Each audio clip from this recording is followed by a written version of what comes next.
Butter थी उसके अंदर गैस नहीं सारे ठंडे అది ఫ్రెష్ ఇది ఫ్రెష్ అది వేస్ట్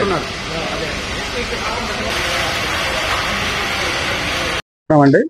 ఈరోజు మాకు అందిన కంప్లైంట్ మేరకు గవర్నర్పేటలో ఉన్నటువంటి నవరంగ్ బేకరీని ఆకస్మిక తనిఖీ చేయడం జరిగింది.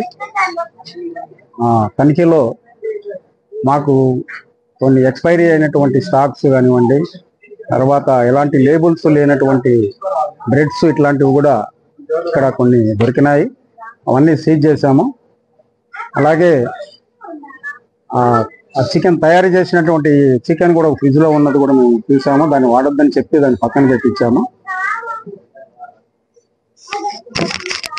వారికి ఈ హెల్త్ ఆస్పెక్ట్స్ లో హైజీనిక్ కండిషన్స్ లో మేము నోటీస్ ఒకటి జారీ చేస్తున్నాము సెక్షన్ 32 కింద.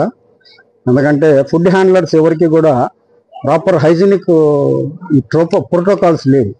So nobody is wearing head gears కానివ్వండి, గ్లౌజులు కానివ్వండి, ఆప్రాన్లు కానివ్వండి ఏం పెట్టట్లేదు.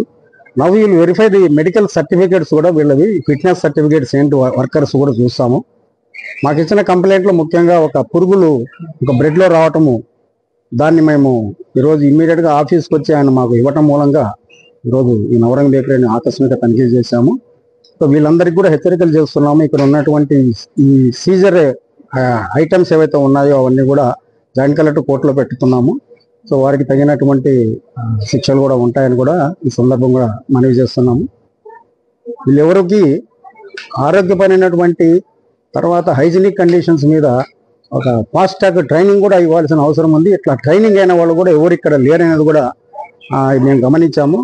అలాగే ఫ్రిడ్జ్లో కూడా పెట్టినవన్నీ దేని మీద కూడా మూతలు లేవు.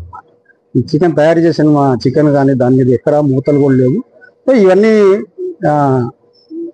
ఈ గుడ్ మ్యానుఫ్యాక్చరింగ్ ప్రాక్టీసెస్ కాదు.